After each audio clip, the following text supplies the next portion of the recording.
Hello, আসসালামু আলাইকুম। আমি ফুরকান হোসেন। আপনাদের সবাইকে স্বাগত জানাচ্ছি ওয়েবসাইট ল্যাবের পক্ষ থেকে।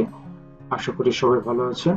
আমি অলরেডি HTML এর উপরে 3টা ভিডিও অ্যাড করেছি। এটা 4 নম্বর ভিডিও। আর আজকে আমরা শিখব কিভাবে ফেভিকন অ্যাড করতে হয়। তো ফেভিকন হলো এখানে যে আমরা টাইটেল এবং আইকনটা দেখতেছি, এটাই হলো ফেভিকন। আর ফেভিকন অ্যাড করার জন্য আমি আজকের যেহেতু 4 নম্বর ক্লাস, 4 নম্বর ক্লাসের জন্য HTML ক্লাস 4 নামের একটা ফোল্ডার ক্রিয়েট করেছি।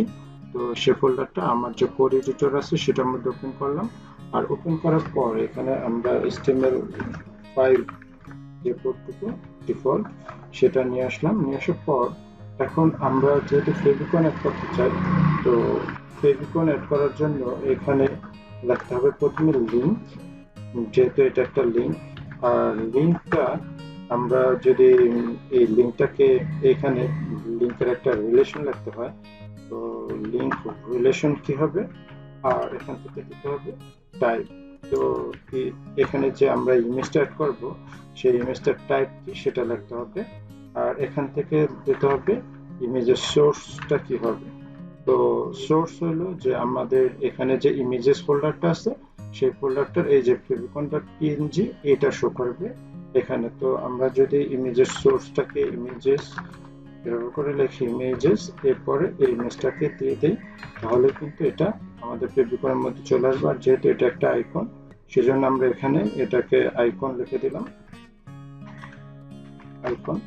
তো এখন যদি আমরা এটাকে সেভ করি, তাহলে কিন্তু আমরা এই যে আমাদের এই যে আমরা আইকনটা অ্যাড করলাম ফেভিকন, এটা কিন্তু আমাদের ব্রাউজারে আমরা এখন দেখতে পাবো।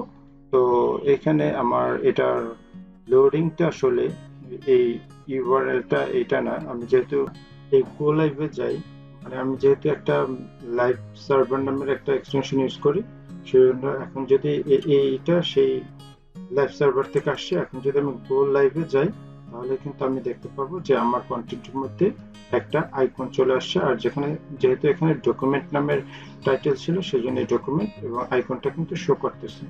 তো আইকনটা এখানে যদি আমরা টাইটেলটাকে চেঞ্জ করে দিই, তাহলে কিন্তু এখান থেকে টাইটেল চেঞ্জ হয়ে যাবে। ইট ইজ HTML টাইটেল যদি লিখে দিই, তাহলে খুব সহজেই আমরা এখান থেকে HTML এর টাইটেলটাকে চেঞ্জ করতে পারি। ওখানে আমি সেভ করছি, এখানে কিন্তু ইনস্ট্যান্ট ভাবে সেভ হয়ে গেছে এবং রিফ্রেশ হয়ে গেছে গো লাইভ এক্সটেনশনের কারণে। তো এভাবে আপনারা খুব সহজেই HTML এ ফেভিকন এবং টাইটেল অ্যাড করতে পারেন। ধন্যবাদ।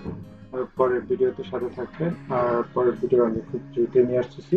সবাইকে ধন্যবাদ। Thank you.